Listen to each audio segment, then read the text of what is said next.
Well, a lot of people have been asking the status of Village Books, particularly since our sale on the weekend at the end of September.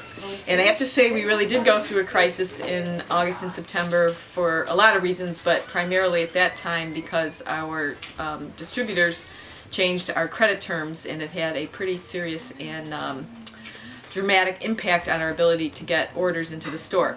But due to the immense generosity of all of you who came in that weekend and since then to support the bookstore, we were able to kind of get back on track with the wholesalers. And I'm happy to say that we're back to getting our special orders in the prompt manner that you've all become accustomed to. So you can expect books to come in within 2 to 5 business days after you order them, which is great. And the holidays are coming. We have a lot of events in the store, out of the store, a lot of things going on, and we hope that you'll come here for your holiday shopping because, as you know, books make the perfect gift for everybody on your list. And when you think about the price point, you can really get a great gift for not a great amount of money. And I've also liked, while we're here, is to tell you about a couple of books that I've been reading that I loved, and we're going to try to go forward with this idea, maybe once a week have a different staff member at Village Books talk about books they've been reading that they've enjoyed. So the first one I have is the children's book by A.S. Byatt, and this is the hardcover version, which was the first book I read at the beginning of this year. It was my week between Christmas and New Year book, which I always choose a big kind of fat delicious book to read during that week when the holidays are over. You know, you're kind of in that relaxing mode. And this is a great example of a book that you could just fall into and disappear and just go into another world. And it's now out in paperback, different cover, just so you recognize it in the paperback cover. The author, A.S. Byatt, wrote the book Possession, which won the Booker Prize several years ago.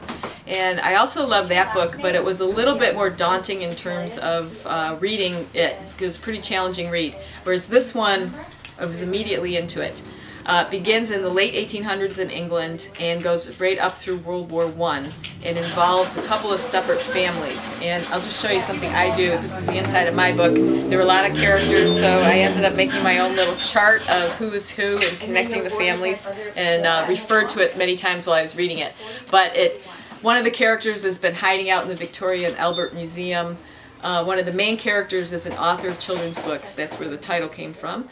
And there's also other reasons it's called that. But it's, you know, if you're looking for a really great, epic family history saga, this is a great read.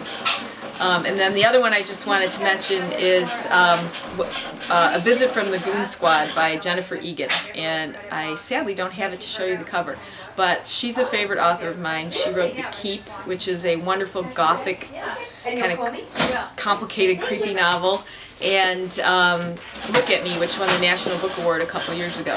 But her newest book is another example. It's the fourth one I can think of seems like a new trend in writing, where they're interrelated stories, where each chapter is almost a standalone short story, but they all somehow interconnect. And examples are Olive Kitteridge, The Imperfectionists, and Let the Great World Spin.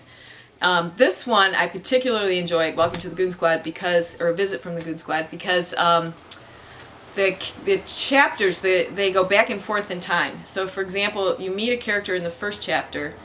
In the second chapter or third chapter, it's back and he's in high school, and it's somebody who is a peripheral character in one of the other chapters.